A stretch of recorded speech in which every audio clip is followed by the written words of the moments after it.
The rain fell in relentless sheets across Ashford Cemetery, turning the limestone markers into monuments of shadow and sorrow. Eleanor Ashford stood motionless at the edge of her grandmother's open grave, her black silk gloves soaked through, her breath catching in small, controlled bursts. The vicar's words had become distant murmurs, something about dust and grace and eternal rest, but Eleanor heard only the wet thud of earth meeting the casket below. "There is no rest for the Ashfords," her grandmother's diary had warned, its pages yellowed and brittle as moth wings. "We are marked by something older than Scripture." Eleanor had found it 3 nights ago, tucked beneath the floorboards of Blackthorn Manor, the ancestral estate that now belonged to her alone. Grandmother Margot had passed in her sleep at 96, her face serene, her final journal entry dated the morning of her death. "If you are reading this, Eleanor, then the hour has come. Do not inherit the manor. Burn what you find in the library, and if he comes for you, if the tall one with eyes like winter comes, you must choose between the world you know and the darkness you were born to." The words should have terrified her. They had terrified her in the way that nonsense sometimes does, the creeping dread of a mind touched by age and isolation. But there was something in grandmother's handwriting, something in the carefully measured loops and precise punctuation that suggested clarity rather than delusion. Eleanor pulled her coat tighter. The cemetery was emptying now, umbrella-wielding mourners drifting back toward their cars like ghosts themselves. Only the vicar remained, waiting with patient discomfort for his final blessing to be received.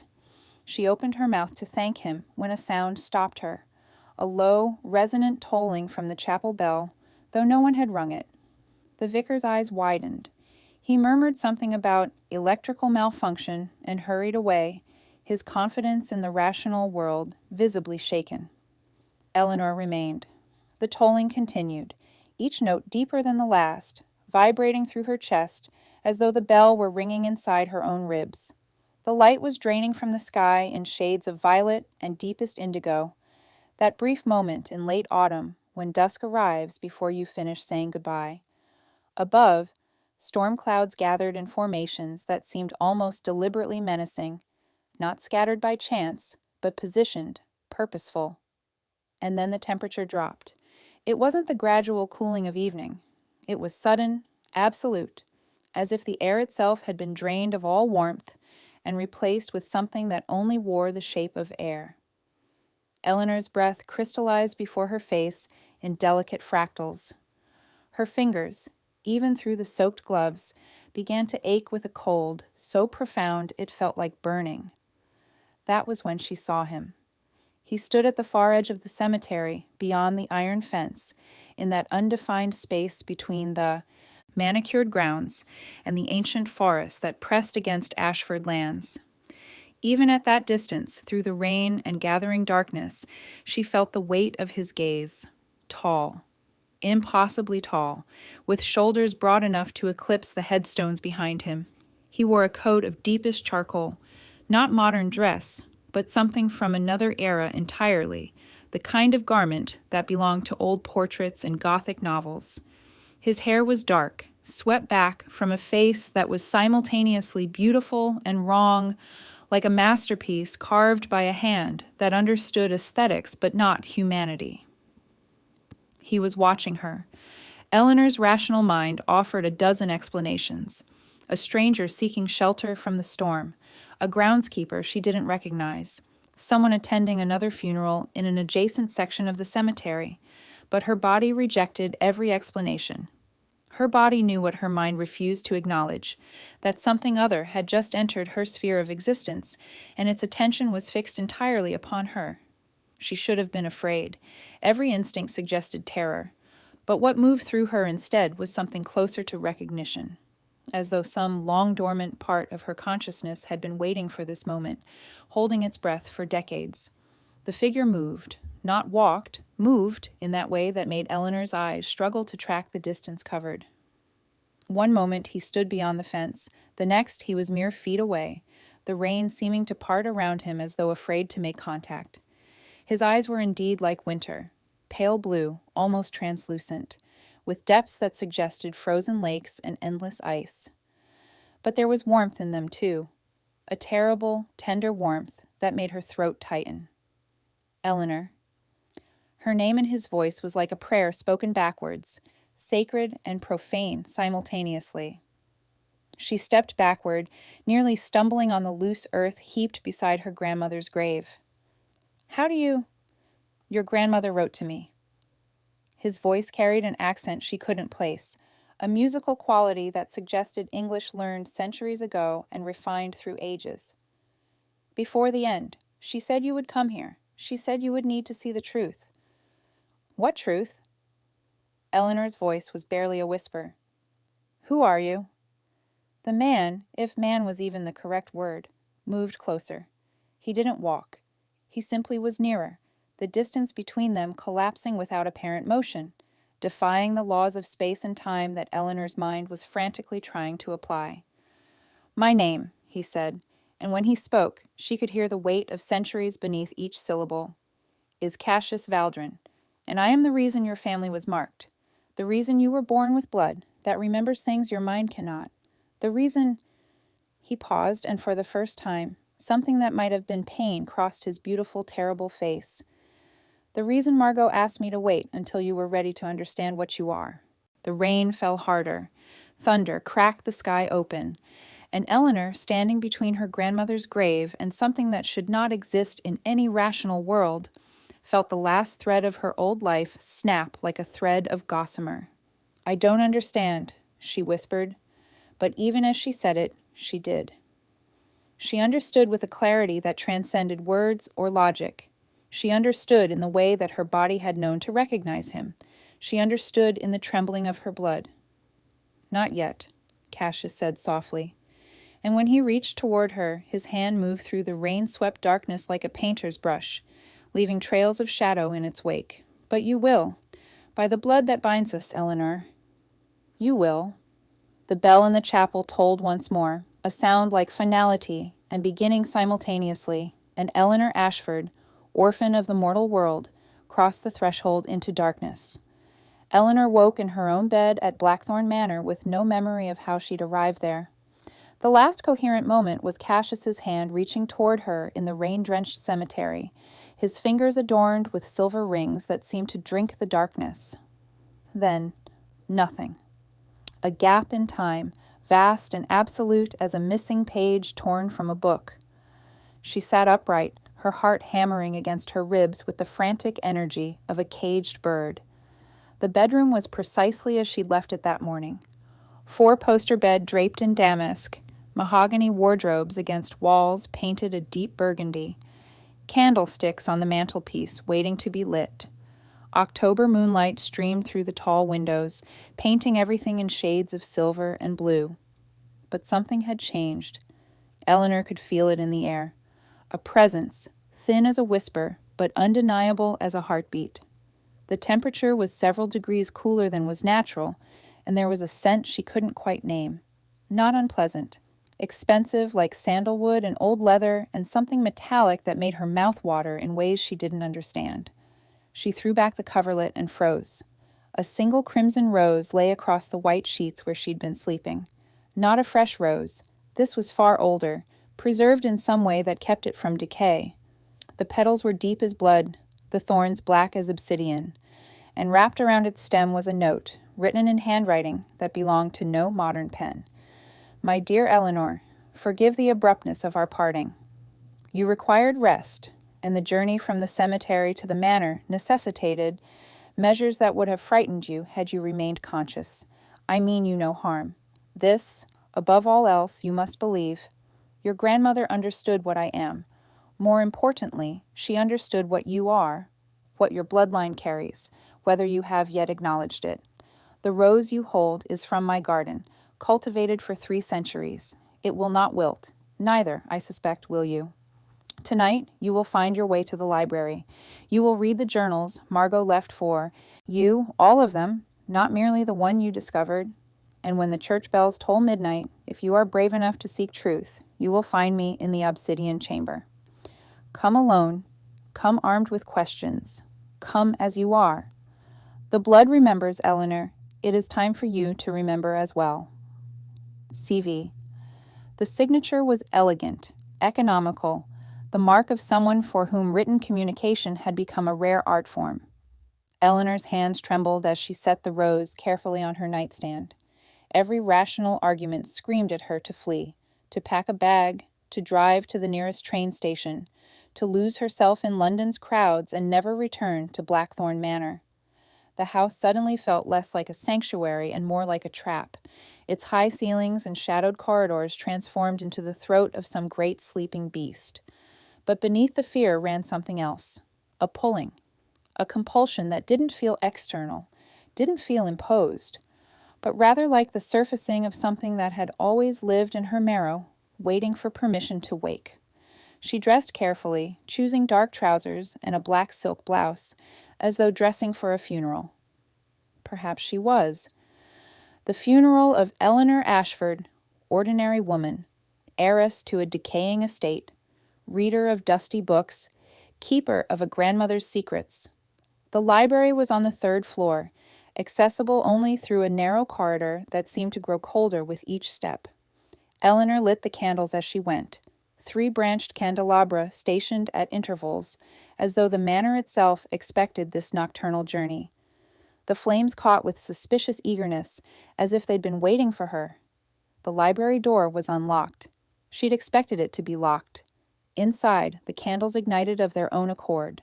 A dozen of them, 100, illuminating shelves that stretched toward a ceiling lost in shadow. Eleanor's breath caught. She'd inherited this room, had walked through it once in the days after her grandmother's death, but she'd been too numb to truly see it. Now, in candlelight, it was transformed into a cathedral of knowledge. The journals were waiting on the reading table, arranged in chronological order. 7 of them, bound in leather that was neither aged nor modern. The first was dated 1952, the year Margot had married Eleanor's grandfather. The last was dated 3 weeks ago, written in shaking handwriting, the final entry barely legible. Eleanor opened it with trembling fingers. "My dearest Margot," the first entry began, and Eleanor's breath caught. Not her grandmother's handwriting, a man's, precise, formal. The years stretch behind us like a map of roads not taken. 50 years since I found you in that bombed London theater, since your blood sang to mine in ways I did not believe possible after 6 centuries of silence. 50 years, and still you are luminous to me. Still you are the reason I do not despise what I have become. Eleanor's vision blurred. She turned the pages, frantically, watching the correspondence unfold. Love letters, yes, but something far stranger. Sketches, diagrams, passages in languages she didn't recognize. And photographs, old photographs showing her grandmother at various ages, standing beside a man whose features never changed, whose eyes held the same terrible winter blue she'd seen in the cemetery. Cassius, written into her family history like an ancestral ghost. The church bells began to toll. Midnight. Eleanor looked up from the journals, her mind spinning. She had perhaps 30 seconds to make a choice, to run, or to descend into whatever depths Blackthorn Manor held, to reject this nightmare, or to walk toward it with open eyes. The pulling in her blood intensified. It wasn't hunger exactly, though there was something predatory in it. It was more like recognition, like meeting a language she'd always spoken without knowing the words. She set down the journal and moved toward the library's back wall, where a door she'd never noticed before now seemed obvious, almost luminous. The brass handle was cold enough to burn, shaped like a serpent consuming its own tail. The obsidian chamber awaited. Eleanor opened the door and descended. The stairs spiraled downward, carved from black stone that seemed to absorb candlelight rather than reflect it. The air grew colder, heavier, layered with scents both ancient and impossibly alive, myrrh and copper and the particular perfume of something that had never known sunlight. At the base of the stairs stood Cassius. He wore no coat now, only dark trousers and a shirt of such fine white linen it seemed to glow against the obsidian walls. His eyes tracked her descent with an intensity that was almost unbearable, as though he were reading her, not just with sight, but with senses far more intimate. "You came," he said softly. I read the journals. Eleanor's voice surprised her, steady, despite the chaos within her. The letters, they were written to my grandmother, weren't they? By you. Yes. You loved her. It wasn't a question. I did. I do. Love doesn't diminish with time, Eleanor. It deepens. It ossifies. It becomes the very structure upon which a being such as I continues to exist. He stepped closer, and she caught that scent again, sandalwood and leather and blood. And now I understand why Margot was precious to me. Now I understand the debt your family owes to mine. And now I suspect you're beginning to understand it too. Eleanor felt it then. A deep, resonant knowing that had nothing to do with logic or evidence. It rose from somewhere beneath consciousness, older than her name, ancient as her bones. What am I? She whispered. Cassius's smile was tragic and beautiful and utterly inhuman. Not what, my dear Eleanor, he said, but whom. You are the answer to a prayer I offered 6 centuries ago, in a language that would break your mortal throat to speak. You are the reason I survived your grandmother's death. You are. He extended his hand, and this time Eleanor took it. His skin was cool, but not cold, perfectly smooth, like marble, that had been polished for 1,000 years. And the moment their fingers intertwined, visions exploded behind her eyes. Blood and moonlight, centuries of solitude, a hunger that transcended flesh. The woman who was always meant to find me. The visions released her as suddenly as they'd seized her. Eleanor gasped, collapsing backward against the obsidian wall. Her hand was still intertwined with Cassius's, and he held it with surprising gentleness, not imprisoning, but steadying, as though she were a bird he'd caught and was teaching to remember how to fly. Breathe, he murmured. The blood remembers faster than the mind can comprehend. You've just experienced 6 centuries compressed into seconds. Your mortality is struggling to contain it. Eleanor's vision swam with after-images. Vast halls lit by 1,000 candles, a monastery bell tolling in a language long dead, a woman's face, Margot, younger than Eleanor had ever seen her, laughing in candlelight. And beneath it all, a hunger so profound it felt like a religious experience, a desperate prayer voiced in screams. What did you show me? Her voice was broken, barely her own. A fraction of what I am, Cassius said. He guided her toward a settee of deep velvet, positioned before a fireplace where flames burned without apparent fuel. Their color a shade of violet she'd never seen in nature. Sit. Your mortal blood needs time to process the communion. Eleanor sank into the cushions, her mind fragmenting and reforming like scattered glass. The obsidian chamber resolved around her, a space that defied the architecture of the manor above. The walls curved upward into a domed ceiling, painted with constellations that didn't match any map she recognized. The floor was inlaid with silver, forming patterns that seemed to shift when she wasn't looking directly at them. Everywhere, candles burned, hundreds of them, perhaps thousands, casting the space in a luminescence that felt less like light and more like captured starlight. This was no mere room. This was a sanctuary, a mausoleum, a lover's shrine. Tell me, Eleanor whispered. Tell me what I need to know. Cassius settled into a chair across from her, crossing his legs with the precision of someone for whom movement had become an art form refined across centuries. He studied her for a moment, his expression unreadable, and when he finally spoke, his voice carried the weight of confessions made only once. Your family and mine are bound by blood debt and blood love, intertwined so thoroughly that the distinction between them has become meaningless. I am Cassius Valdrin, 6th son of House Valdrin, born in 1347 in a castle that no longer exists. I was turned in 1368, on a night when I was 17 years old and too arrogant to understand mercy. He paused, and Eleanor watched a shadow pass across his features, something that might have been pain or regret, filtered through 6 centuries of survival. The woman who made me was a Hungarian countess named Isabeau. She was ancient even then, older than Christianity itself, and she chose me because I was ambitious, talented, utterly unmarred by conscience. His laugh was soft and terrible. I was perfect material for a predator. For 300 years, I was exactly what she'd crafted me to be, a hunter without compunction, a man who viewed humanity as livestock. Eleanor felt something twist in her chest. This beautiful, refined creature speaking of atrocities as though reciting a grocery list. And yet, the pain in his voice was genuine, bone deep. "What changed?" she asked. "Your grandmother changed it." Cassius rose and moved to one of the candles, his movements hypnotic in their grace. It was 1952. London was still bearing the scars of war. I was attending a performance of La Traviata in a theater that had been half destroyed during the Blitz. Your grandmother was there with friends, a young woman of extraordinary beauty, but that wasn't what struck me. It was her blood. He turned back to face Eleanor, and his eyes blazed with something that transcended hunger. Her blood sang. Not metaphorically, I could hear it, a frequency that existed in the space between heartbeats.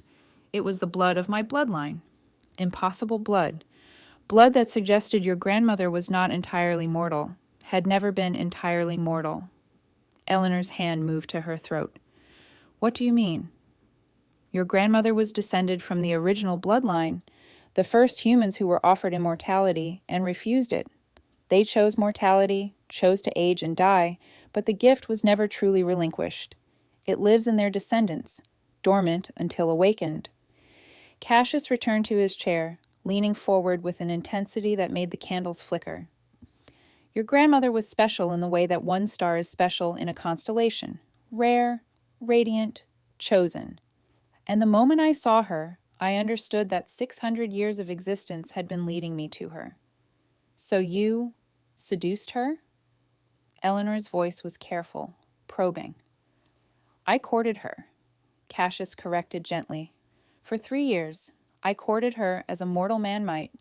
I let her believe I was simply a wealthy aristocrat with unusual tastes and a sensitivity to sunlight. I loved her, truly, completely, with a capacity for devotion that I did not know I possessed. He paused, and she chose to give me a gift in return. Eleanor understood before he spoke the words. She gave you her blood. Willingly, Cassius confirmed. Not to transform her. I would never have dared such an presumption. But to bind us, blood to blood, across the mortal and immortal divide. It was forbidden by every law of our kind. It could have meant my destruction. But the moment her blood touched my tongue, he trailed off, and in that silence, Eleanor heard the echo of centuries of longing. I was no longer a predator. I was simply a man who had found his reason for existing. The fire crackled. Eleanor watched flames consume nothing at all. And she had a daughter, Eleanor said slowly. Your mother, and your mother had you. Cassius's voice carried such tenderness that Eleanor felt tears prick her eyes. The bloodline continued. The gift manifested in new forms with each generation. Margot knew, long before she died, that you would carry something far more potent than she possessed. She knew you would be the one to bridge the divide entirely. What do you mean, bridge the divide? Cassius rose and approached her, extending his hand once more. This time, Eleanor knew what accepting it would mean. Another glimpse into his consciousness, his memories, the raw essence of what he was. And this time, she took it not from compulsion, but from choice. Come with me, he said softly. There is something you need to see. A mirror that shows not reflections, but truths. Eleanor followed him deeper into the obsidian chamber, where the walls seemed to breathe, and the very air hummed with an ancient, patient hunger waiting to be acknowledged. Behind them, the crimson rose on her nightstand was beginning to bloom. The mirror chamber existed in a space that shouldn't have been accessible from below ground. Cassius led Eleanor through a doorway carved with symbols that hurt to look at directly. Not because they were complex, but because they seemed to exist in more dimensions than her eyes could properly process. Beyond lay a circular room with a single mirror that stretched from floor to ceiling, its frame wrought from silver and what appeared to be bone. This mirror was created in 1423, Cassius explained, his voice taking on the cadence of a museum docent describing a priceless artifact. by a woman named Cordelia, who was part of my bloodline and part of a lineage of blood mages, whose names have been scrubbed from every historical record. It doesn't reflect the physical world. It reflects the truth beneath. Eleanor approached slowly. Her reflection stared back, but not entirely. The woman in the mirror was recognizable as Eleanor, but radiant in ways her bathroom mirror had never shown. Her skin glowed with an inner luminescence. Her eyes held depths that suggested ancient knowledge. And around her, barely visible unless she looked peripherally, was a corona of light that pulsed with her heartbeat. "What am I looking at?" she whispered. "Your bloodline," Cassius said. Behind her reflection, his own figure materialized in the mirror, but his image was transformed. No longer a man, but something archetypal and terrible, a figure of absolute predatory grace, crowned in shadows, with eyes that burned like captured stars. The gift in its purest form. You're not merely descended from the refused immortals, Eleanor. You carry a bloodline that predates Christianity, that predates Rome. Your ancestors made a choice that echoed through centuries. Eleanor's hand rose to touch the mirror's surface, and the moment her fingers made contact, visions exploded through her consciousness again. But this time, she was prepared. This time, she could almost hold the images. A woman standing in a stone circle under a blood moon, refusing the offered chalice of immortality. A priest in medieval robes blessing a union between two bloodlines, one mortal, one eternally damned. Her grandmother, as a young girl, touching her grandmother's wrist, understanding without words what flowed beneath the skin. Generations of women, each carrying a fraction of something divine and terrible, waiting for the one who would be born to bridge the chasm entirely. Eleanor pulled her hand away, gasping. "They knew," she said. "All of them. They knew what would happen if—" She didn't finish. She didn't need to. The knowledge was already blooming in her blood like a flower opening to moonlight. Cassius moved closer. His presence filled the space like smoke, not threatening, but inescapable. Your bloodline has been waiting for centuries for someone with your specific combination of gifts. The refused immortals created a bloodline that could walk in both worlds, mortal enough to feel, to love, to suffer, immortal enough to transcend the boundaries that separate the living from the undead. "You're saying I'm—" "Not yet," Cassius interrupted gently. "But you could be, if you chose. The transformation wouldn't require death, as it does for ordinary mortals. Your blood is already half transformed, waiting only for the catalyst to complete what your ancestors began." Eleanor turned away from the mirror, unable to bear the weight of destiny reflected in her own eyes. "And what's the catalyst?" Silence stretched between them like a living thing. When Cassius finally answered, his voice was barely audible. "Blood exchange, not simple feeding, but covenant, a true binding of our essences. Your blood to my veins, my blood to yours. It would create a link that transcends even immortality. We would be—" "Married," Eleanor whispered. "In the oldest sense?" "Yes." The word hung in the air like a prayer. Eleanor moved to one of the high windows that she only now noticed ringed the chamber. Windows that looked out onto a garden she recognized from her grandmother's journals. The Blood Moon Garden. A place where flowers bloomed in shades that shouldn't exist in nature. Deep crimson, midnight black, silver that seemed to emit its own light. She could see them now, real and impossible, dancing in the October wind. "If I refuse," she said carefully, "what happens? You live out your mortal existence, knowing what you could have been. Knowing that immortal love exists, and you chose the brevity of human years instead." Cassius's voice was matter of fact, devoid of manipulation or persuasion. "You would be released from Blackthorn Manor with my blessing. I would fade from your life as though I were a fever dream. Your grandmother would remain my only immortal love, and you would be a road not taken." Eleanor's hands clenched into fists. "And if I accept? Then we become something unprecedented, neither fully mortal nor fully vampire, but something that exists in the spaces between. We would have centuries together, Eleanor. Millennia, perhaps. Time enough to love each other across ages, to watch civilizations rise and fall, to discover what being together truly means when forever is no longer metaphor, but literal truth. She turned to face him then, and Cassius's breath, if he still drew breath in any conventional sense, seemed to catch. Eleanor was crying, she realized, not from fear, but from the weight of the choice itself. "I need to know something," she said. "If I do this, if I accept this covenant, will I still be myself, or will I become something else wearing my skin?" Cassius crossed the distance between them in that strange, gliding movement that suggested time worked differently for him. He reached out and gently wiped away her tears with his thumb, and even that simple touch sent electricity through her nervous system. "You will be more yourself than you've ever been," he said. "Everything you are, your capacity for love, your intelligence, your courage, will be magnified, refined, elevated. You won't lose Eleanor Ashford. You'll become the Eleanor Ashford that your bloodline has been reaching toward across centuries." He pulled up his sleeve, revealing a wrist that was almost translucent with paleness. A blue vein ran beneath the skin, and Eleanor could see the blood moving beneath it. Not red, but something deeper, older, carrying colors she didn't have names for. "I'm offering you this freely," Cassius said softly, "not as predator to prey, not as immortal to mortal, but as one half of a whole offering themselves to the other." Eleanor looked at his wrist and then at her own. She could feel her blood responding, a rhythm that matched his heartbeat, a frequency that sang across the space between them.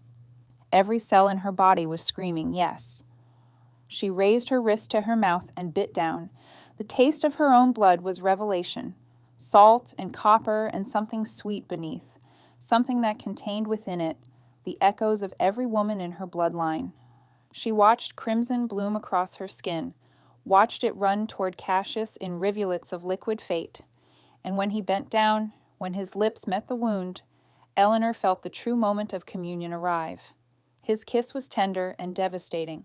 She felt the moment he drank, felt the connection blazing between them like a torch lit in absolute darkness.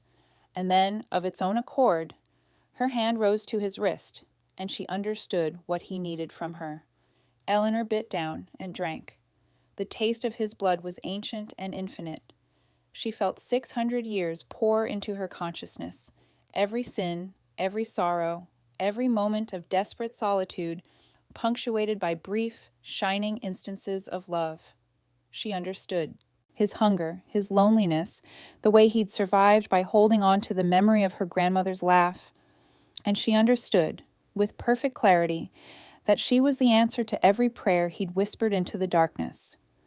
When it ended, neither of them moved. They stood locked together as the mirrors around them began to glow with light that had nothing to do with fire or candles.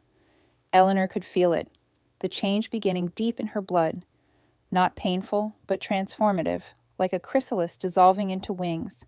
"What's happening?" she whispered. "You're becoming," Cassius answered. And for the first time since she'd met him, his terrible, beautiful face was transformed by something that looked almost like hope. "And I am finally, truly coming home." Outside, in the blood moon garden, every flower opened at once. Eleanor woke 3 days later in a bed that wasn't her own. The room was vast and circular, its walls lined with heavy velvet, the color of dried blood. Candlelight filtered through stained glass windows that cast fractured patterns across pale marble floors. She recognized the style immediately from her grandmother's journals. This was the Crimson Chamber, the heart of Blackthorn Manor's oldest wing, a space that predated the Victorian renovations by at least 3 centuries. Her body felt transformed. Not painfully, but thoroughly. She could sense her heartbeat with new clarity, could hear the whisper of blood moving through her veins like a private symphony. When she looked at her hands, she saw the faint luminescence that had glowed in the mirror. It was fainter now, but present, a permanent alteration written into her very cells. She wasn't entirely sure how long she'd been asleep. Cassius was waiting in the adjoining chamber when she emerged. A library that seemed to stretch impossibly into shadow, Its shelves containing volumes that Eleanor instinctively understood predated the printing press. He was reading, his pale fingers careful on pages so ancient they looked like they might disintegrate at a careless touch. 3 days, he said without looking up, as though she'd asked aloud. Your body required rest to complete the transformation. The covenant takes time to fully integrate. You're not quite mortal anymore, but not yet fully other. You exist in a beautiful liminal space. Eleanor moved toward him, and the motion felt different, more fluid, more precise. She was aware of every muscle in a way she'd never been before. How long will the transformation take? Weeks, perhaps months. Your blood will continue to evolve to understand what it now contains. Cassius finally looked up, and his expression shifted into something tender. You're remarkably composed for someone who discovered 3 days ago that immortality was her birthright. I'm having what I suspect is a delayed panic attack, Eleanor admitted, settling into a chair beside him. But for now, I'm choosing to compartmentalize. Tell me about my grandmother. The journals mentioned blood debts and bonds, but there were gaps, things she didn't write, or things that were written in languages I couldn't read. Cassius set down his book and stood, moving to a painting that hung above the fireplace. It was a portrait, rendered in oils that seemed to glow from within. The woman depicted was unmistakably Margot, but painted in her prime, perhaps 30 years old, with eyes that held secrets and a smile that suggested she understood exactly what she was smiling about. Your grandmother came to me already knowing what I was, Cassius began. That was the shocking revelation. She claimed that her family had always known, that there had been a pact made in 1847 between my bloodline and hers, a covenant written in blood and witnessed by forces that neither of us fully understood. Eleanor leaned forward. What kind of pact? A debt, Cassius said quietly. My ancestor, a man named Leonidas Valdrin, saved the life of your great-great-grandmother during the cholera outbreak of 1847. He did it by turning her, transforming her from mortal to immortal without consent. It was a violation of every law that governed our kind, an abomination that could have resulted in his execution. He paused, studying the portrait. But something remarkable happened. Your ancestor didn't remain immortal. The transformation rejected after 3 years, and she reverted to mortality, to aging, to normal human lifespan. But the gift remained encoded in her blood, dormant, waiting. It manifested differently in each generation, sometimes as longevity, sometimes as inexplicable resilience, sometimes as visions and premonitions. My grandmother had visions, Eleanor said slowly. She was remembering fragments of conversations overheard in childhood. Her grandmother speaking of dreams that were too detailed to be imagination, of knowing things before they happened. Yes, and she was brilliant enough to understand what those visions meant. She researched bloodlines, ancient pacts, the intersection between vampire law and human fate. And when she discovered me in that theater in 1952, she recognized me immediately. She knew that I was the descendant of the man who had created her bloodline's curse, or gift, depending on perspective. Cassius turned back to Eleanor. Your grandmother didn't seduce me. She summoned me. Using knowledge that shouldn't have been possible for a mortal to possess, she called to me across the city, and I answered because some part of my immortal blood recognized the rightness of it. Eleanor stood and approached the portrait, studying her grandmother's painted face. She made a choice. She made many choices, Cassius confirmed. The first was to give me her blood, creating a link that stabilized my nature in ways I didn't understand at the time.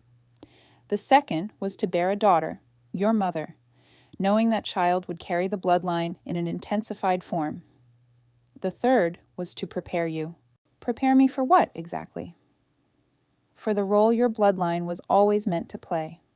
Cassius moved closer, his presence filling the space around Eleanor like perfume. The vampire bloodlines have been fractured for centuries, Eleanor. We have covens and courts and ancient hierarchies, but we lack unity. We lack purpose beyond survival. Your grandmother believed that a being such as you, truly bridging both worlds, could be a catalyst for change. She believed you could teach us how to live with our nature rather than merely endure it. Eleanor felt the weight of that expectation settle onto her shoulders. That's an extraordinary burden. It is, Cassius agreed, which is why your grandmother was adamant that you make the choice freely. She made me promise that I would not coerce you, would not manipulate you, would allow you to refuse if that's what your heart desired. He paused. She also made me promise that if you accepted, I would protect you with everything I possessed, because she knew that not all vampire bloodlines would welcome what you represent. Before Eleanor could respond, a sound echoed through the manor. A bell tolling, but not the chapel bells. This was deeper, more resonant, a sound that seemed to vibrate through the stone itself. Cassius's expression hardened. "The summons," he said quietly. "What does that mean?" "It means the Vampire Council has learned of our covenant," Cassius said, moving swiftly toward a window. "And they want to speak with us immediately. It means your transformation, Eleanor, has just been announced to every vampire bloodline in Europe." Eleanor moved to join him at the window. Below, in the gardens where moonlight touched the ground, figures were gathering. Dozens of them, perhaps hundreds, their forms seeming to materialize from shadow itself. They wore clothing from a dozen different eras, their faces bearing the marks of centuries. "Are we in danger?" Eleanor asked. Cassius took her hand, and his grip was both tender and iron-strong. "Not you. You are blood bonded to me now, which means you carry my protection. But there will be questions. There will be challenges to our covenant. There may be trials." He turned to face her, and Eleanor saw something in his eyes that she'd seen only once before, the moment he'd transformed into something archetypal in the mirror chamber. "Are you prepared for that?" Eleanor looked down at their intertwined hands, one still bearing the marks of her mortal life, one ancient and eternally unchanged. "I'm prepared," she said, and meant it with a certainty that surprised her. "I was born prepared." The tolling continued, and in the gardens, the gathering of the immortal dead waited to judge what Eleanor had become. The grand hall of Blackthorn Manor materialized before Eleanor, like a space that had always existed but been invisible until the moment she needed to see it. Cassius led her through passages that shouldn't have connected, down staircases that spiraled in geometries her mind couldn't quite comprehend, until they emerged into a chamber so vast that its far walls dissolved into shadow. The ceiling stretched upward at least 60 feet, adorned with frescoes depicting scenes from centuries that should have been lost to time. Torches burned along the walls, not with flame, but with a cold blue light that cast everything in spectral relief. And beneath these impossible lights, the council waited. They were arranged in a semicircle of ornate chairs, carved from what looked like bone and darkwood, a dozen figures radiating an authority that seemed to predate civilization itself. Eleanor recognized the hierarchy immediately, through some instinct she'd inherited through the covenant. These were ancients, beings who had walked the earth for centuries uncounted. The figure in the center chair rose as they entered. She was exquisite in the way a razor is exquisite, beautiful in the perfection of her edges, dangerous in her clarity of purpose. Her skin was pale as moonlight, her hair a silver so pure it seemed luminescent. When she smiled, Eleanor caught a glimpse of fangs that had fed on empires. "Cassius Valdrin," the woman said, her voice carrying harmonics that made Eleanor's newly transformed blood sing. "You've been remarkably quiet for a century. No council appearances, no tribute, no acknowledgement of the laws that govern our kind.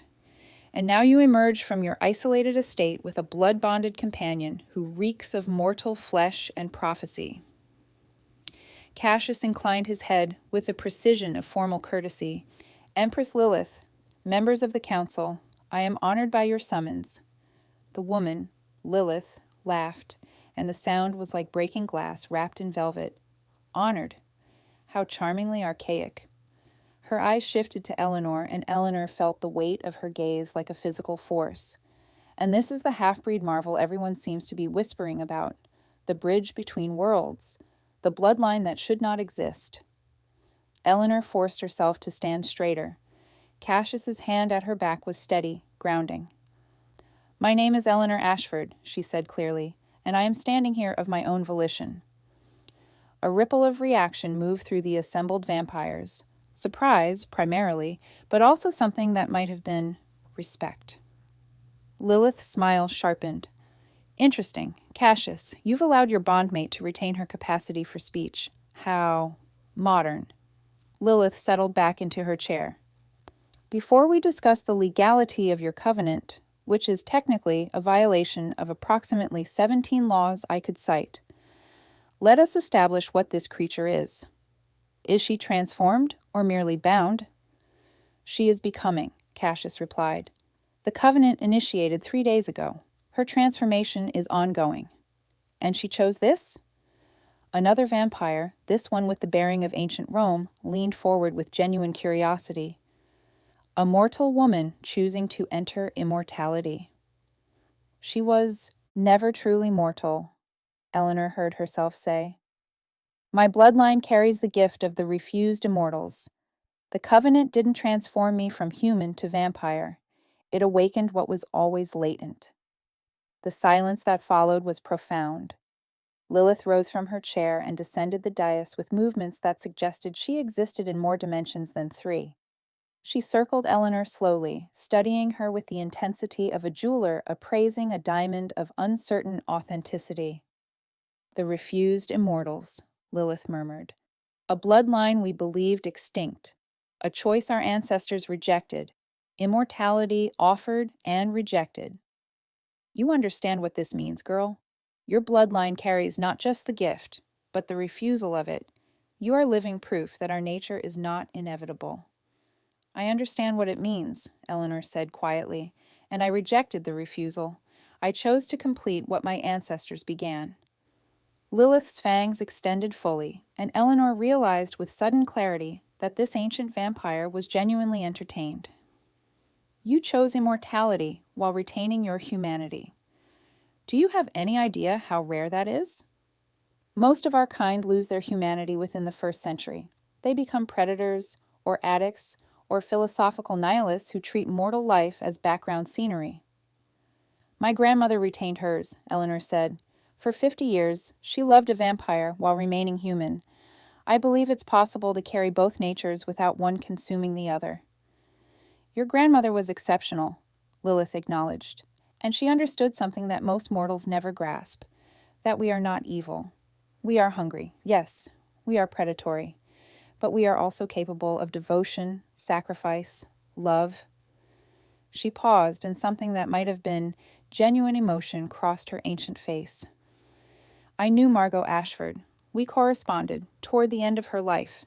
She was convinced that her granddaughter would be the catalyst for a new age of vampire kind, an age where we could exist, not as monsters hiding from humanity, but as something more integrated into the world. And what do you believe?" Eleanor asked. Lilith turned back to face her fully, and Eleanor saw reflected in those ancient eyes the weight of centuries, the endless parade of human generations born and dying, the loneliness of immortality, the particular exhaustion that came from never being allowed to rest. "I believe your grandmother was the most human vampire I've never managed to turn," Lilith said softly. "And I believe you might be something unprecedented, but beliefs and laws are not the same thing. Your covenant with Cassius violates our oldest traditions. It creates a being who belongs to neither world, and such creatures are unpredictable." "Then put me on trial," Eleanor said. "Test me. Determine whether I'm a threat or a bridge. But don't deny the covenant simply because it's unprecedented." One of the older vampires, a figure whose face bore the scars of centuries-old battles, stood. "She has courage, at least. Most half-breeds are born trembling." "Most half-breeds are created through violation," another voice said, a woman with eyes the color of fresh blood. "This one chose her fate. That's different." The debates began then, formal and archaic, conducted in a mixture of modern languages and older tongues that Eleanor's transformed blood somehow allowed her to partially understand. Hours seemed to pass, though time moved strangely in the grand hall. Arguments were made both for and against her covenant. Ancient laws were cited, Precedents were established and then challenged. Through it all, Cassius remained at her side, his presence unwavering. Finally, Lilith raised her hand, and silence fell like a curtain. "Eleanor Ashford," the Empress said formally, "your covenant with Cassius Valdrin is unconventional. However, the Council recognizes that your bloodline carries properties that predate our laws. Therefore, we offer a compromise. You will undergo the trial of the Starless Night, a test of your nature and your allegiances. If you survive with your humanity intact, your covenant will be recognized by all vampire bloodlines. If you fail," she smiled, and there was genuine sympathy in it, "then we will have no choice but to dissolve the bond and offer you mercy." "What is this trial?" Eleanor asked. "You will spend one night in the catacombs beneath this manor," Lilith explained, "surrounded by the oldest vampire bloodlines, each of whom will test your resistance to bloodlust, your capacity for violence, your ability to choose humanity over hunger. It begins at sunset tomorrow." Cassius's hand tightened at Eleanor's back, but before he could speak, Eleanor nodded. "I accept the trial." And in the torchlight of that impossible hall, she watched the assembled vampires nod in approval at her courage, or perhaps at her foolishness. Only time would tell the difference. The catacombs began beneath the manor's foundations and descended into depths that Eleanor suspected might extend below the earth's surface itself.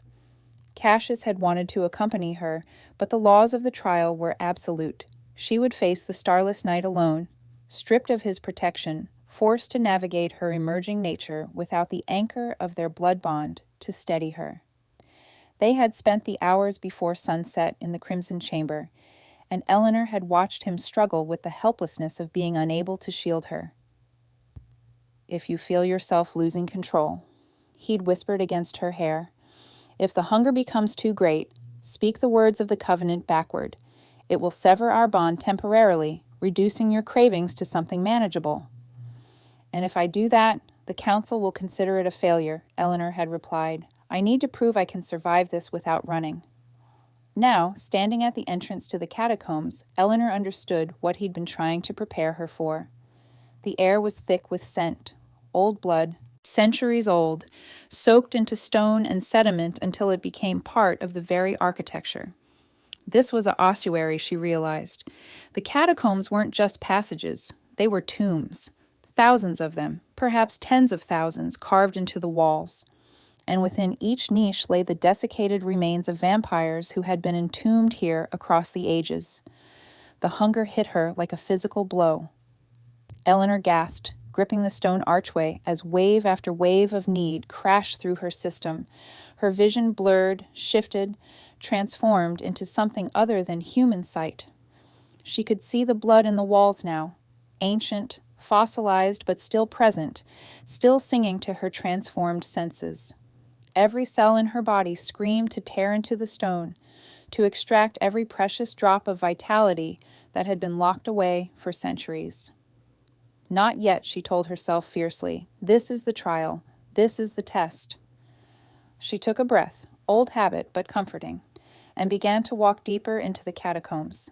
The passages twisted downward in patterns that reminded Eleanor of the mirrors in the obsidian chamber. The torches that lined the walls were unlit, but her transformed eyes saw clearly in the darkness, as though moonlight existed here even this far below ground.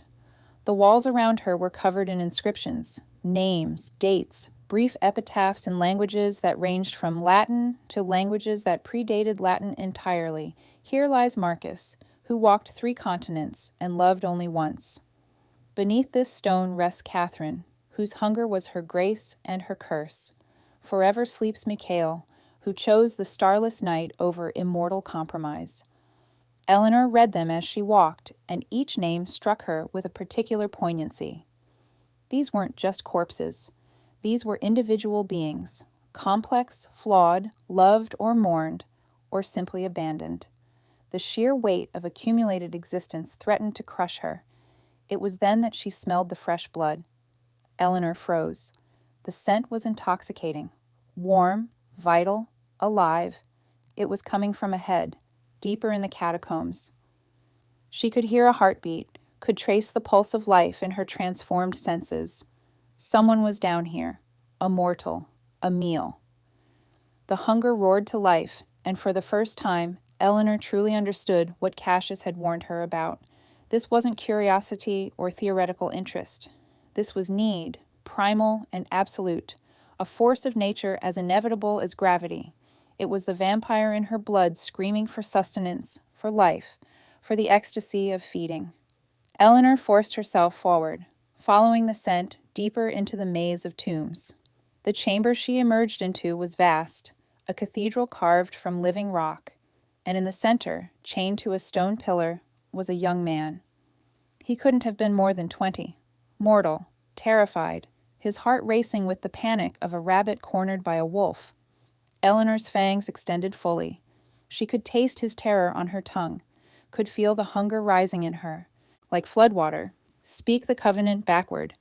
The rational part of her mind urged, sever the bond. Make this manageable. But Eleanor didn't move. She forced herself to stand still, breathing through the need, trying to understand where the hunger ended and where Eleanor began. Please, the young man whispered, I don't want to die.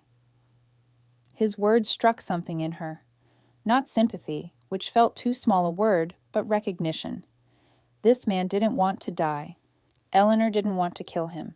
And somewhere between those two truths lay the answer to the trial. What's your name?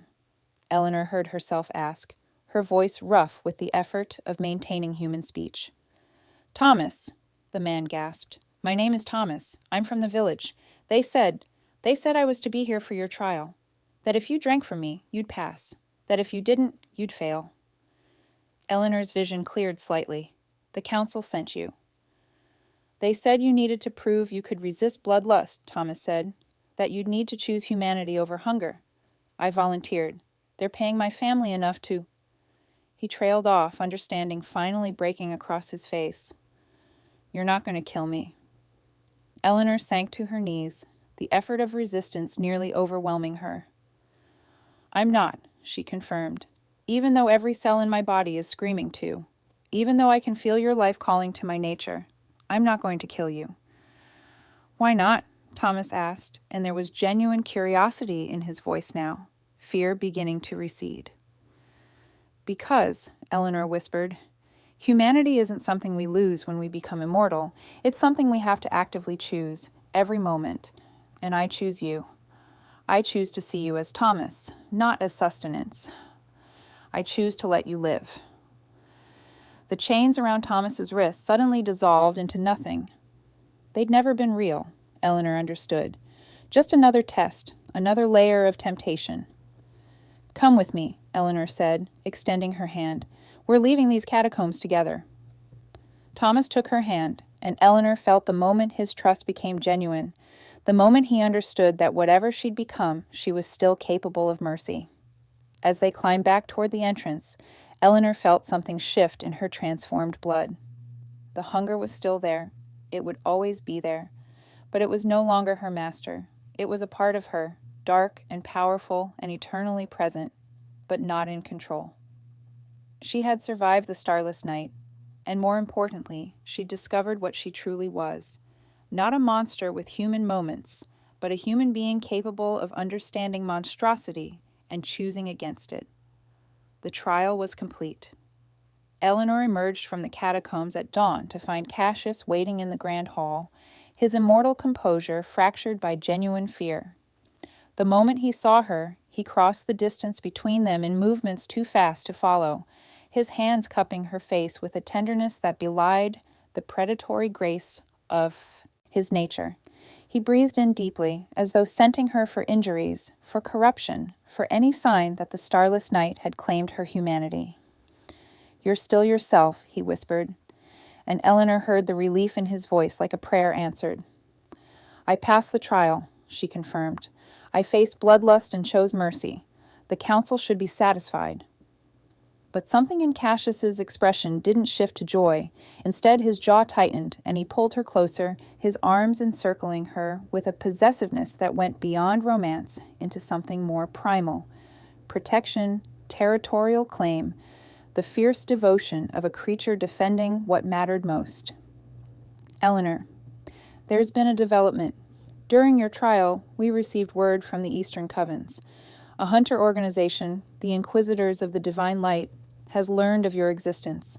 They're calling you an abomination, a corruption of bloodlines. They're gathering forces to... The grand hall doors exploded inward. Eleanor watched, still operating in the heightened sensory state that the trial had left her in, as figures poured through the entrance. They were dressed in white and gold, wielding weapons that gleamed with something other than ordinary metal. Silver, Eleanor understood instinctively, but silver blessed by rituals so ancient they predated Christianity. At their head was a woman in her 60s, her gray hair pulled back so severely it seemed to pull her face taut. Her eyes burned with the fervor of absolute faith, and in her hands she held a cross carved from wood that Eleanor could smell had been soaked in blessed water and herbs designed specifically to harm vampire kind. "Eleanor Ashford," the woman called out, her voice carrying the cadence of religious certainty. "I am Inquisitor Margot Voss. I come to offer you redemption or death. The choice is yours." Eleanor felt Cassius move to position himself between her and the Inquisitor, but she placed a hand on his arm, stopping him. Something in her understood that this moment required her voice, her choice, not his protection. "I'm sorry, Inquisitor Voss," Eleanor said clearly, "but I'm not going to choose between redemption and death. I'm going to choose a third option, to exist as I am and force you to reconcile that existence with your faith." "There is no reconciliation," Voss spat. "You are the child of abomination, the product of violation between worlds. You should never have been born. Now you will never draw another breath." She raised her hand, and Eleanor watched as the Inquisitors moved as one, their weapons rising. But before they could strike, the assembled vampires of the Council materialized from the shadows, Lilith in the forefront, her ancient power radiating like heat from a furnace.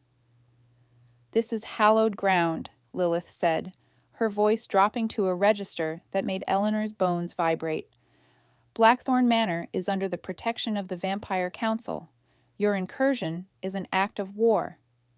"War was declared when you bred abominations," Voss replied coldly. "The divine light does not negotiate with demons. Stand aside, Ancient One, and you may yet live to see another sunrise." Eleanor felt it then, a tremor in the foundations of reality itself. The catacombs beneath them were awakening, the accumulated power of centuries of undead tombs beginning to resonate with the presence of immortal conflict. Blood that had been locked away for ages was vibrating in sympathetic response to the violence about to erupt. "Cassius," Eleanor said quietly, "there's going to be a bloodbath if we don't do something." "I know," he replied, his fangs fully extended, his body coiled to strike.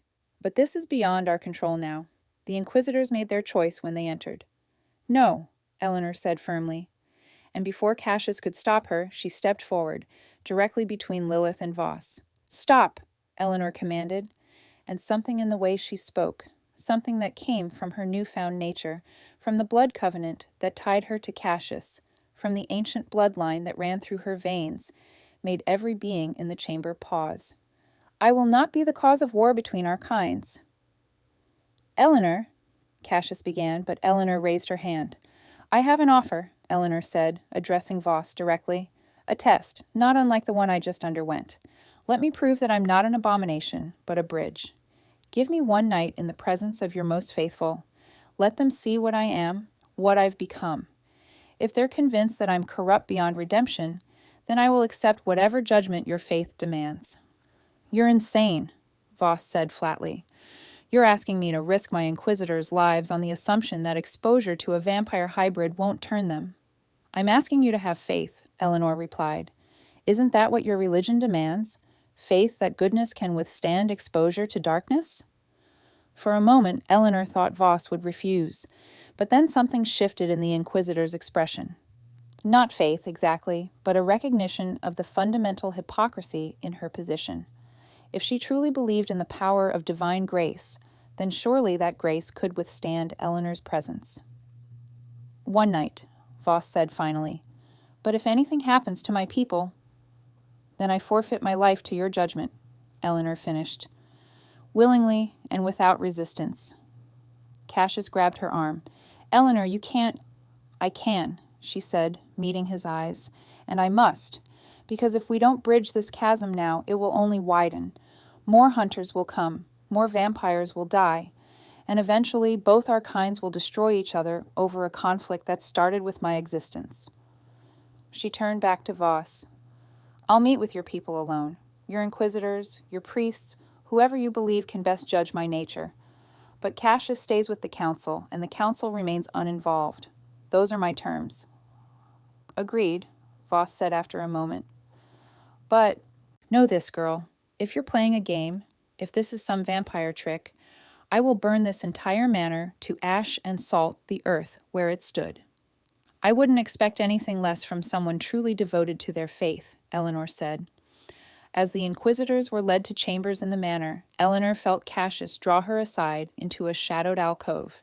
His expression was anguished, torn between fury and understanding.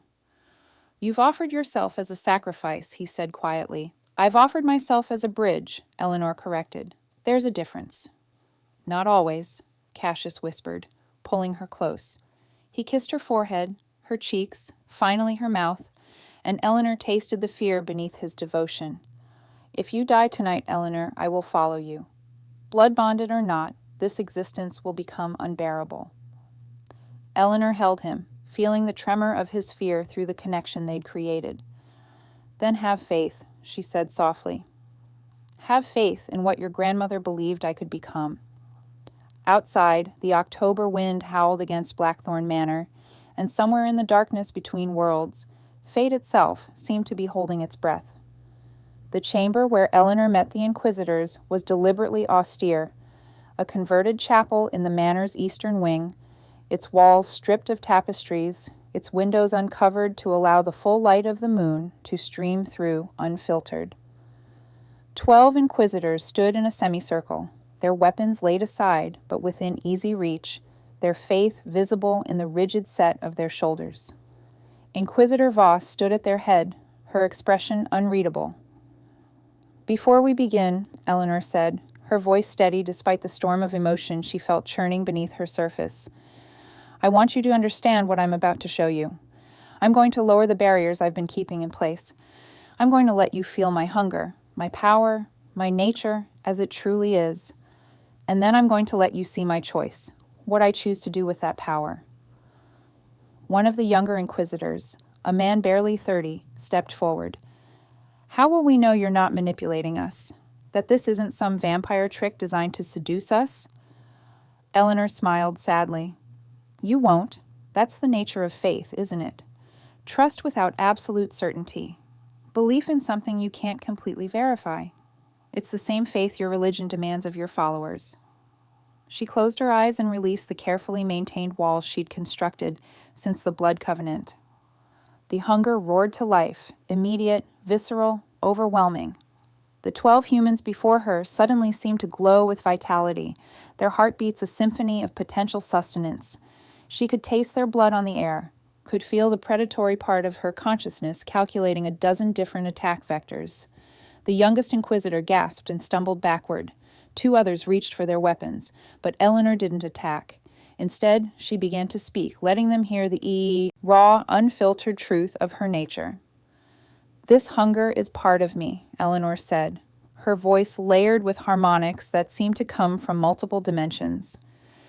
It will never fully disappear. Every moment, every second, I will be aware of what I could take from you.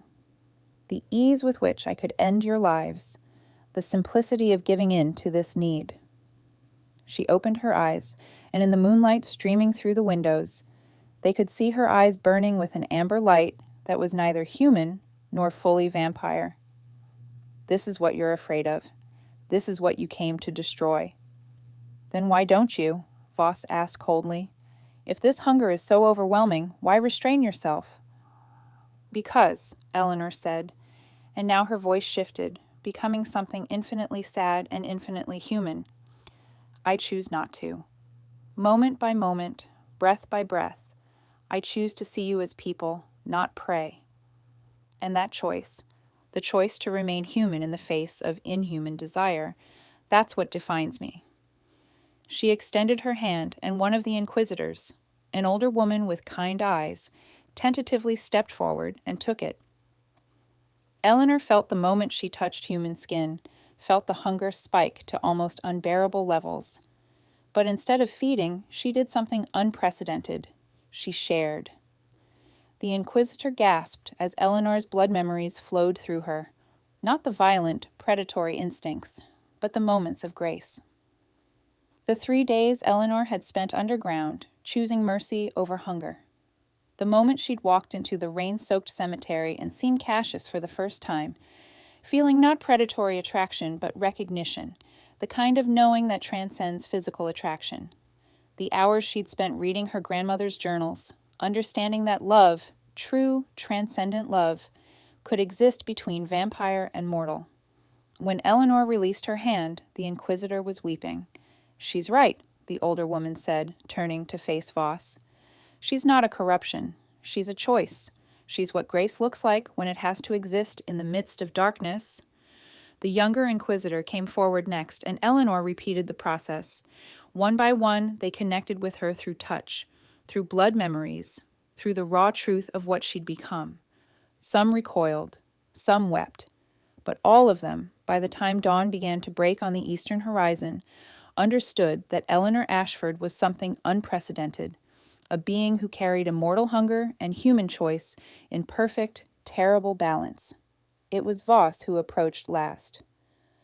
"You're asking me to believe that a vampire can truly love," the inquisitor said flatly, "that immortal creatures can care about mortal lives." "Not asking," Eleanor said gently.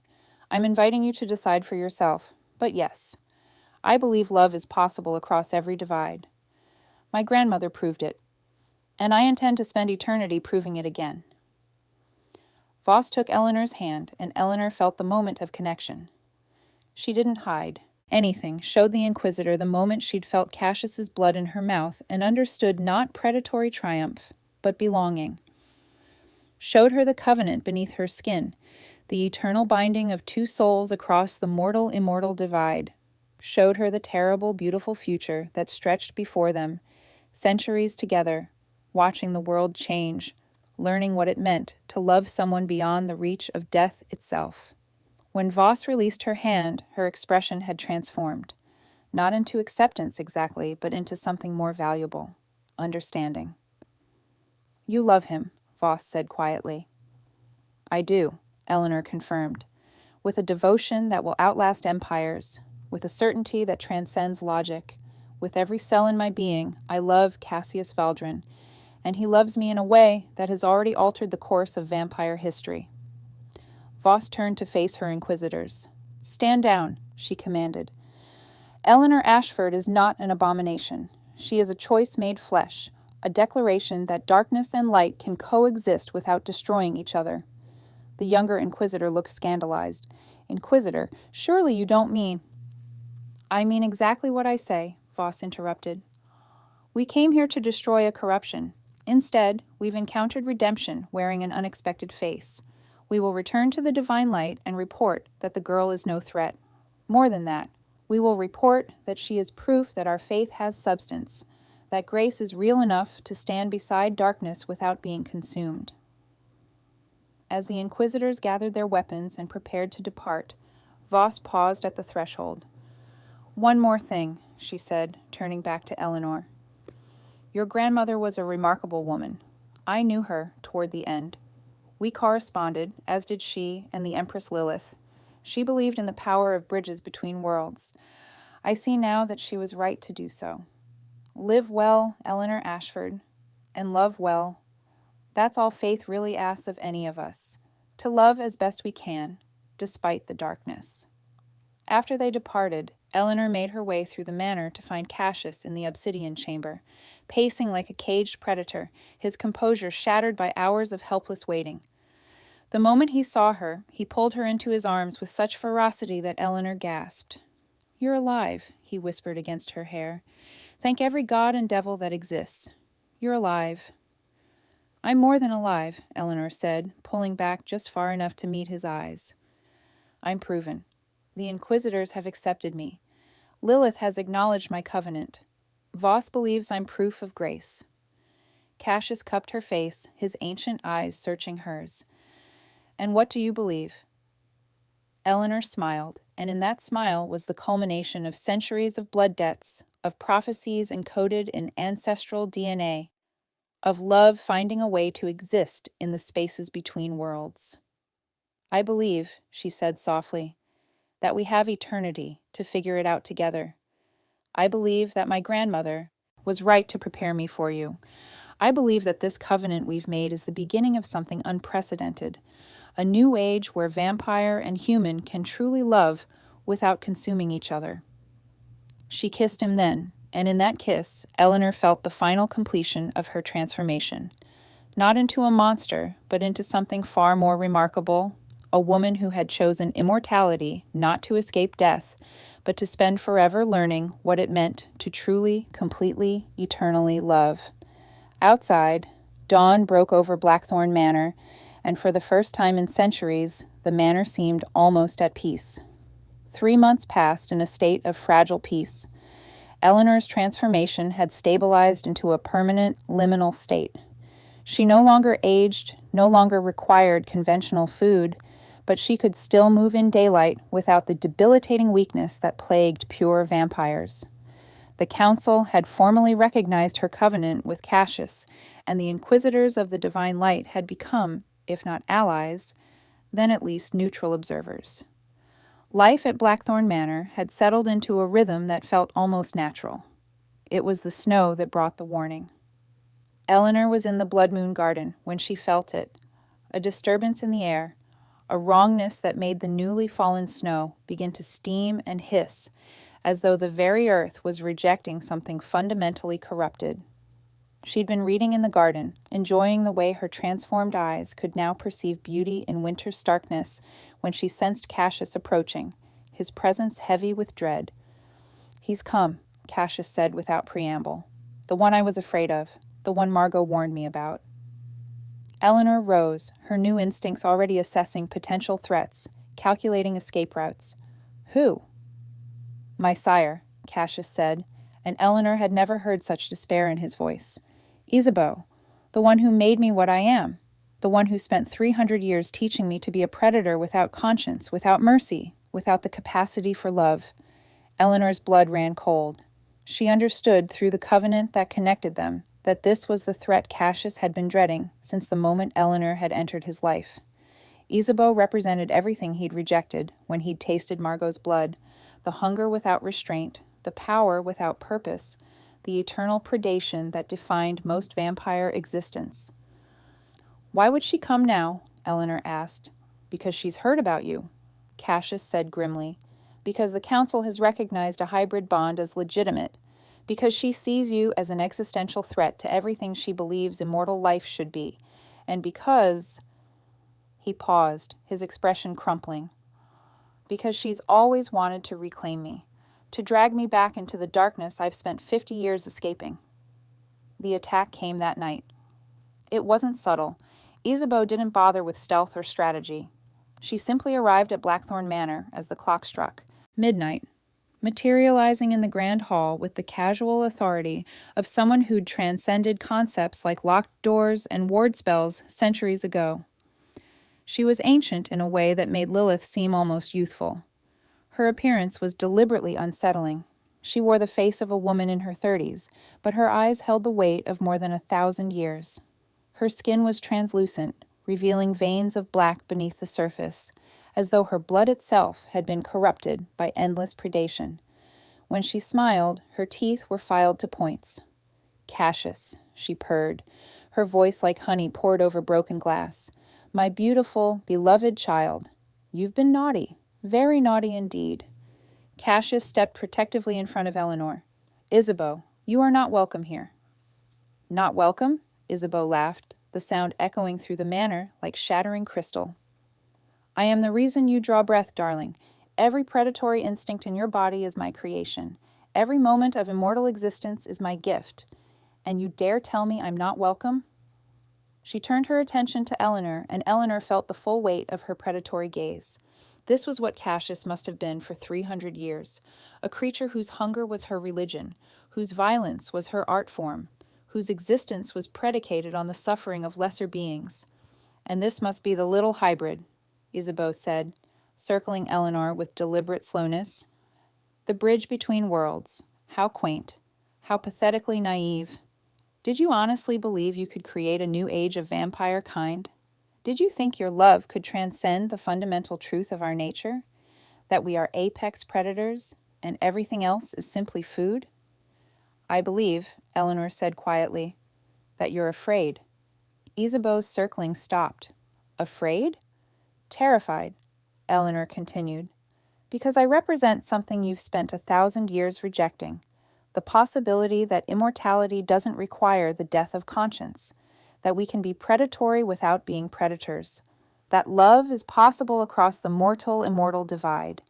You're afraid because if I'm right, if this covenant is legitimate, then everything you've built your existence around becomes optional rather than inevitable. Isabeau's expression twisted into something genuinely murderous. You understand nothing, child. Your grandmother was a momentary aberration in Cassius's existence, and you're nothing but a glitch in the natural order. But don't worry, I'll fix that. She moved with speed that made Cassius's movements look glacial. In one moment she was across the chamber, in the next she had Eleanor pinned against the wall, her hand wrapped around Eleanor's throat, her teeth descending toward Eleanor's jugular. But Cassius was faster. He intercepted Isabeau mid-strike, and the two ancient vampires collided with a force that shattered the grand hall's windows. Glass rained down like diamonds as they grappled. Cassius's strength refined by centuries of restraint versus Isabeau's raw, savage power honed through endless predation. Eleanor watched as the two beings she loved and feared most battled across the chamber, their movements too fast for human eyes to follow. But her transformed senses caught every moment. Cassius's desperation, his determination to protect Eleanor. Isabeau's fury, her refusal to accept that her most beloved creation had transcended her teaching. It was the moment when Isabeau had Cassius pinned to the stone floor. Her fangs descended to deliver a killing blow, that Eleanor understood what she had to do. She opened herself to the blood covenant, fully, completely, holding nothing back. And through that connection, she poured everything she was into Cassius, her love, her humanity, her capacity for choice, her determination that darkness would not win. Cassius gasped as the connection flooded through him, and in that moment of communion, he transformed. He wasn't becoming something inhuman, he was becoming something more human. His vampire nature remained, the hunger and the power and the predatory grace, but it was now balanced by choice, by devotion, by the kind of love that transcends species and mortality.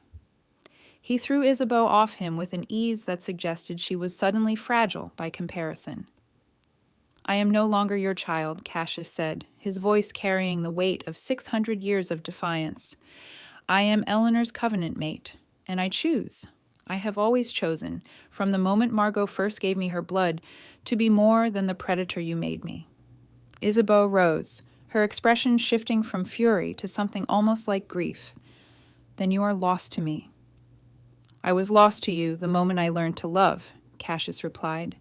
For a long moment, the ancient vampire stood motionless, and Eleanor saw something in her expression that suggested the weight of 1,000 years of solitude, of hunger, of predation without purpose. Then, without another word, Isabeau turned and walked toward the shattered windows. I will not kill you, she said quietly, because death would be mercy, and I grant you no such kindness. Live your eternity, Cassius. Live knowing that you chose weakness over power, mortality over transcendence. Live with that knowledge.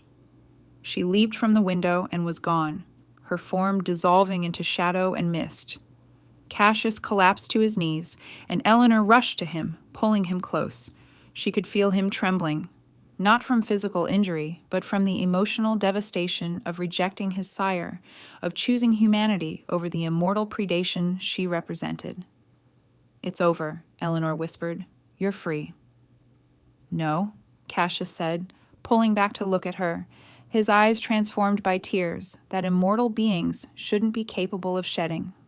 I'm not free. I'm bound. Bound to you. Bound to choice. Bound to the terrifying responsibility of loving something mortal enough to choose conscience. He kissed her then, desperately, as though she were the only anchor in an ocean of darkness. And Eleanor understood that this was the true test of their covenant, not surviving supernatural trials or converting enemies, but choosing every day to remain human in a relationship with eternity itself. Outside, the snow continued to fall on Blackthorn Manor, covering the glass shards with white, beginning the slow process of healing what had been broken. 6 months later, Eleanor stood in the Blood Moon Garden as spring began its tentative reclamation of the earth. The roses had bloomed earlier than was natural, as though the manor itself was celebrating something, and their perfume hung heavy in the air. Intoxicating, ancient, alive with possibility. The transformation was complete. She no longer felt the pull between worlds, that constant negotiation between mortal instinct and immortal hunger. Instead, she had become something integrated, whole, a being who could exist in both daylight and darkness, who could love a vampire without losing her humanity, who could carry eternity without being crushed beneath its weight. Behind her, Cassius emerged from the manor, and Eleanor turned to see him illuminated by the spring sunlight. He no longer burned in daylight, as Eleanor's blood had somehow altered his nature, making him capable of walking between the worlds as easily as she did. His pale skin glowed gold in the afternoon light, and his expression carried a peace that Eleanor had never seen in the 600 years of immortal existence before she'd known him. "Lilith and the council have arrived," he said softly, extending his hand.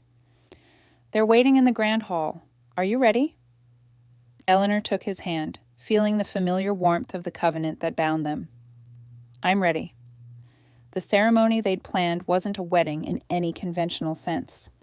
Eleanor had already been bonded to Cassius through blood covenant, the most ancient and binding agreement known to vampire kind. But both she and Cassius had felt the need for something more, something that would acknowledge what they'd become together, something that would formalize their choice in the eyes of both the mortal and immortal worlds. The grand hall had been transformed.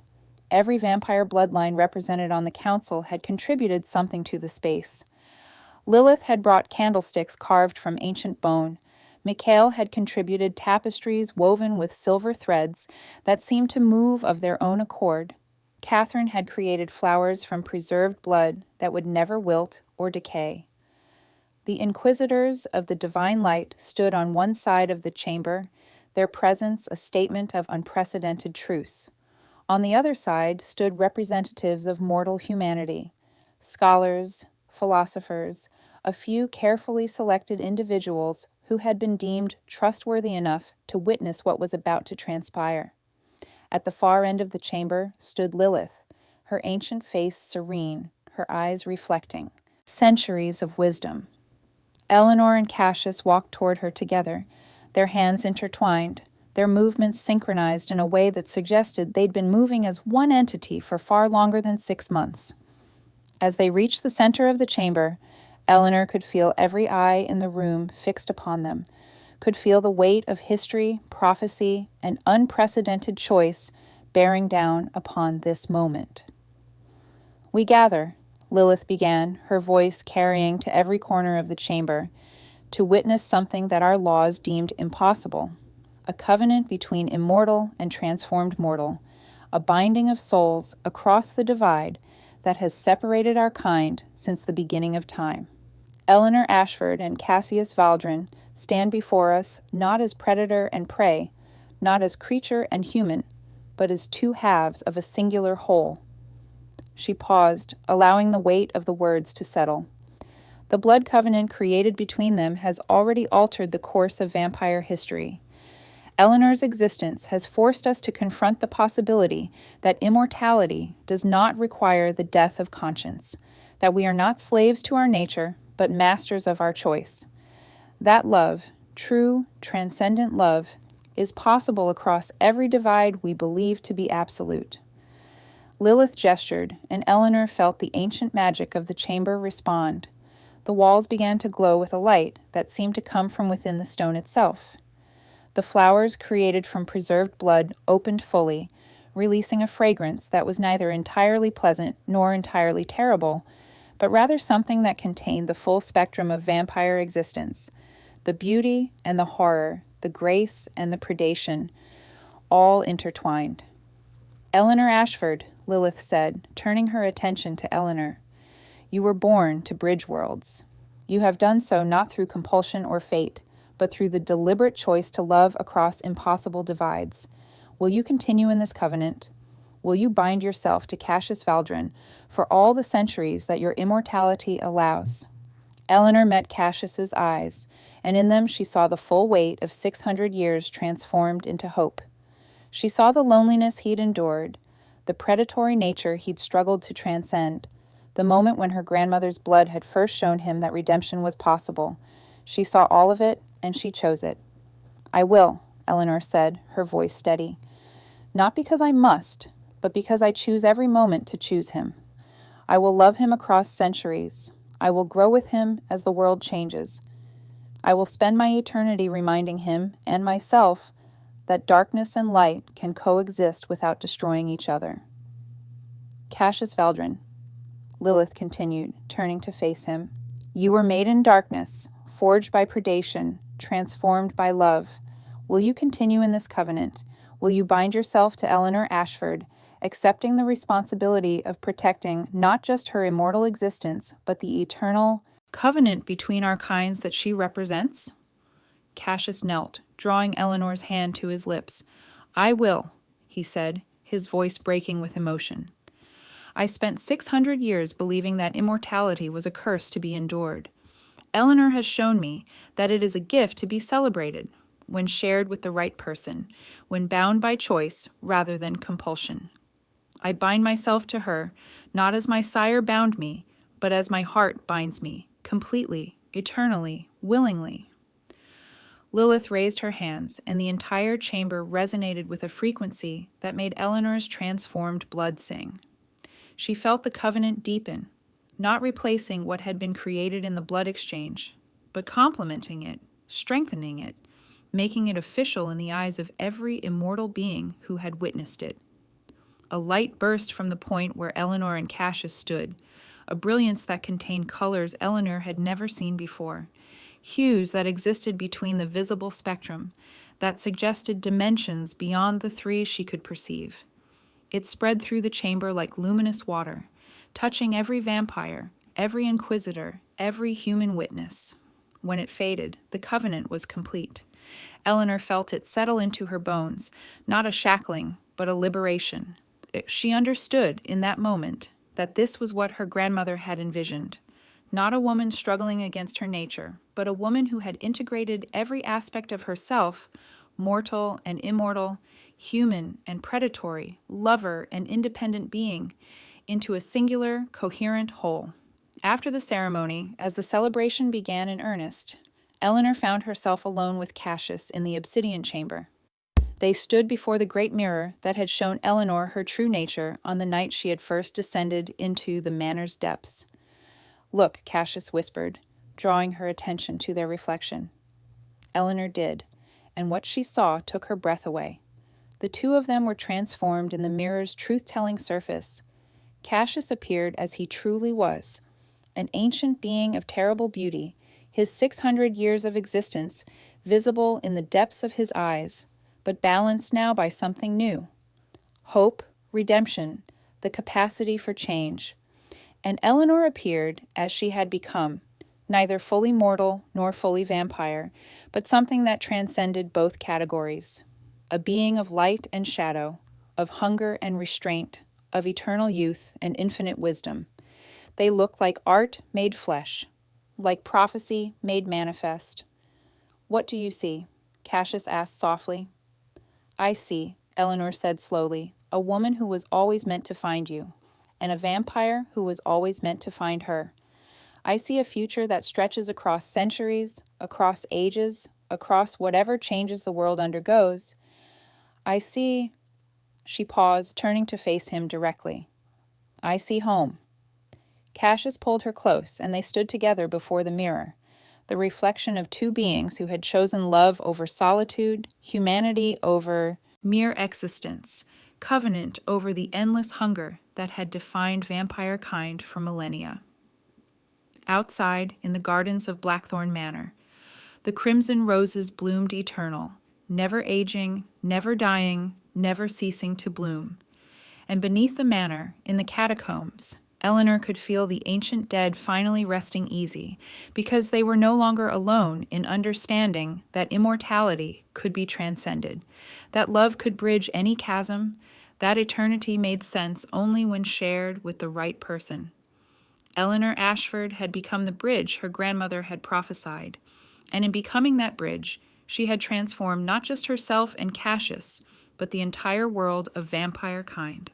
The darkness had been given choice, and it had chosen light.